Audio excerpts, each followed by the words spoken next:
everybody. I wanted to do a quick video just addressing how to cope with and understand collective grief while also at the same time trying to process our own personal grief. And that can be really overwhelming.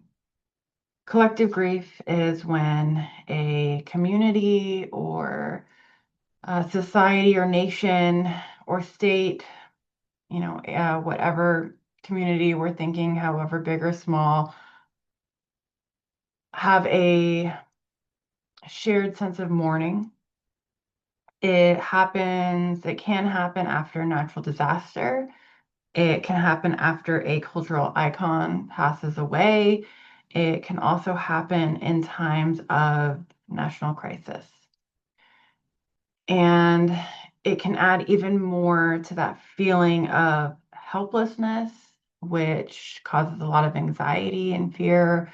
And then also then trying, vacillating between that and then our own loss. And then really even more so missing our companion who was with us through all the trials and tribulations that this life had to offer. So I want to normalize that and just say you're not alone. Few things that I'm going to just recommend, ask you to keep in mind as we're feeling this collective grief for those who are, as well as managing your own loss. First and foremost, we have to stay grounded or try to stay grounded. And that usually means taking a little break from the screens. If you find yourself doom scrolling, if you find yourself checking the news, if you find yourself researching either on your own loss or on what's going out in the world, take a break, right? Check your heart rate. Is your heart beating? Are you noticing yourself catching your breath? Take a break. That might mean stepping outside and putting your feet on the grass. It might mean going and putting your hands on the wall or putting your back up against the wall and feeling your heart and just taking 5 deep breaths. It might mean taking a shower. Take a break. I also want to acknowledge that when we're feeling this collective grief, speak your loved one's name.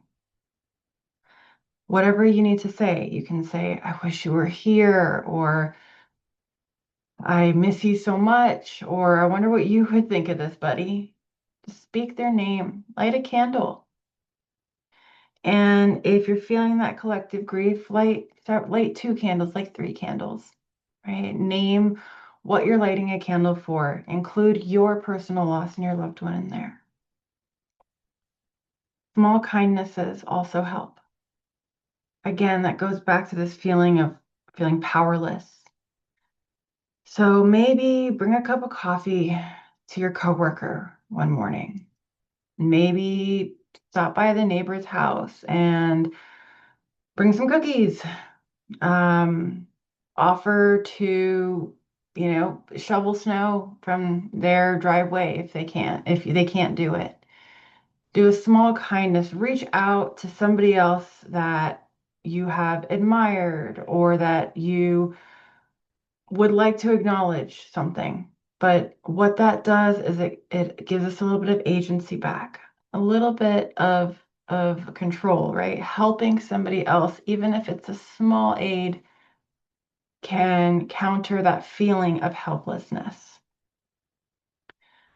I also want to mention co-regulation. So co-regulation might be taking a silent walk with a friend. It might mean just getting together with the members of Jasper and having a Zoom meeting where you do art, right? You write or watching a show together. I know that my friend and I have a Netflix show that she'll be in another state, and then we'll say, okay, 1, 2, 3, go, and then we'll watch it together and then just text each other through the show. So that also is, predictability, comfort shows. It's okay to have a little bit of healthy distraction, a little bit of that just comfort feeling. And then lastly, look for the glimmers. We talk about triggers so much. So what's a glimmer? A glimmer might be when you go outside and it feels like the world's on fire, and it feels like your heart's on fire. Look up, listen for a bird, right? It might mean being stuck in traffic and looking over in somebody's window and seeing them singing at the top of their lungs and letting yourself feel that collective joy. It might mean being in a parking lot and looking at a crack in the cement and seeing some plants, some, even if it's weeds growing through, and remembering life finds a way. So look for the glimmers. We're not meant to completely counteract all of those feelings. It's not just going to make it all okay. That's not what I'm saying. I'm saying that they exist. They're there. We just have to look for them and make sure that we are including them in our narrative of our lives. Be gentle with each other. Be gentle with yourselves. And know that courage comes in all shapes and sizes. Sometimes courage looks like jumping into action with your armor and shield. Sometimes courage looks like sitting with the discomfort and not losing your humanity and living your day, living your life and going through your day and being kind, choosing to continue to do that. So courage comes in all shapes and sizes, and it can be gentle. Take care, guys. And remember, you're the best at feeling you. You could be the best at knowing you. And I hope that you're the best at loving you.